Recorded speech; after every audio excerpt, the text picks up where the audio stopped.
Hello friends, നമുക്ക് 2 kilo weight വരുന്ന കേക്കിനെ 3 kilo weight വരുന്ന രീതിക്ക് നമുക്കൊന്ന് ചെയ്തെടുക്കാം.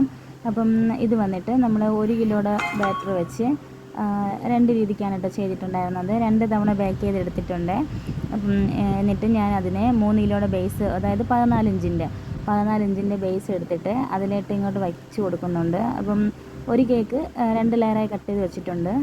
ബാക്കിയുള്ള ഒരു പീസ് കേക്കിനെ നമ്മൾ കട്ട് ചെയ്താണ് കേട്ടോ വയ്ക്കുന്നത്. അപ്പം മനസ്സിലായെന്ന് വിചാരിക്കുന്നു.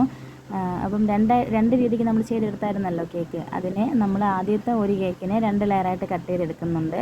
പിന്നെ ഒരു കേക്കിനെ പീസാക്കിയാണ് കേട്ടോ കട്ട് ചെയ്ത് വെക്കുന്നത്. അപ്പം ആദ്യത്തെ നമ്മൾ ഒരു ലെയർ വെച്ച് കൊടുക്കുകയാണ്. അപ്പം ഇത് വന്നിട്ടൊരു ഫംഗ്ഷനായിട്ടാണ് കേട്ടോ. അപ്പം അവർ പറഞ്ഞ് പരത്തിയിട്ട് ഒന്ന് ചെയ്ത് കൊടുക്കാനായിട്ട്. അപ്പം ഇങ്ങനെ ചെയ്യുമ്പോൾ നമുക്ക് 2 ലെയറേ ആകെ കിട്ടുള്ളൂ. പക്ഷേ നമുക്ക് ക്വാണ്ടിറ്റി കൂടുതലായിട്ട് കിട്ടും. ഇപ്പം ഇത് തന്നെ ഞാൻ ചെയ്തെടുത്തപ്പോഴത്തേക്കും ഒരു 2.5 കിലോ വെയിറ്റാണ് കേട്ടോ വന്നിട്ടുണ്ടായിരുന്നത്. ഇപ്പം കസ്റ്റമറിൻ്റെ അടുത്ത് പറഞ്ഞിട്ടുണ്ട്, നമ്മൾ ആദ്യം തന്നെ 2 കിലോയുടെ എമൗണ്ട് തന്നെ വാങ്ങിച്ചിട്ടുണ്ട്. അപ്പോൾ നമ്മൾ ചെയ്യുമ്പം കുറച്ചധികമായിരുന്നാലും നമുക്കതൊരു സമാധാനമാണല്ലോ. എന്തായാലും കുറഞ്ഞു പോകാൻ പാടില്ല. അപ്പം കൊടുക്കുമ്പം നല്ല രീതിക്ക് തന്നെ കൊടുക്കണം എന്നുള്ളതാണ് എൻ്റെ ഒരു ആഗ്രഹം.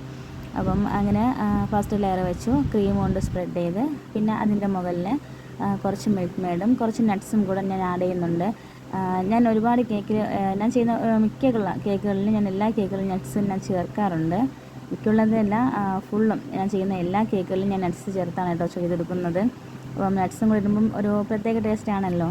അങ്ങനെ നമ്മൾ രണ്ടാമത്തെ ലെയർ വെച്ച് കൊടുക്കുന്നുണ്ട്. അങ്ങനെ ഫിനിഷിങ് ചെയ്തെടുക്കാൻ പോവുകയാണ് കേട്ടോ.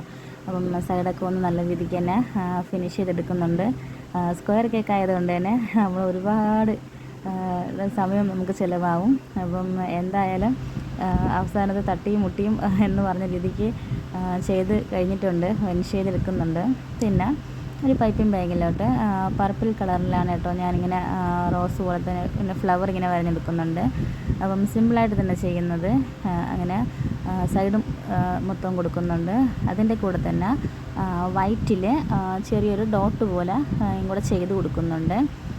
അതിനുശേഷം നമ്മൾ കേക്കിൻ്റെ സൈഡ് ഭാഗത്തും കൂടെ നമ്മൾ ആ പർപ്പിൾ കളറിലെ ക്രീം കൊണ്ട് തന്നെ ചെറിയൊരു ബോർഡർ ഡിസൈൻ കൂടെ കൊടുക്കുന്നുണ്ട്. അപ്പോൾ ഇതാണ് കേട്ടോ ഫൈനൽ ലുക്ക് വന്നിട്ടുള്ളത്. അപ്പം വീഡിയോ കണ്ട് ഇഷ്ടപ്പെട്ട എല്ലാവരും മറക്കാതെ സബ്സ്ക്രൈബ് ചെയ്യണം, ലൈക്ക് ചെയ്യാനും ഷെയർ ചെയ്യാനും. ഒരുപാട് പേര് സബ്സ്ക്രൈബ് ചെയ്യാതെ കാണുന്ന കൂട്ടുകാരുണ്ട് കേട്ടോ. അപ്പം നിങ്ങളെല്ലാവരും ഒന്ന് സബ്സ്ക്രൈബ് ചെയ്തൊന്ന് സപ്പോർട്ട് ചെയ്യണേ. ഓക്കെ, അസ്സലാമു അലൈക്കും.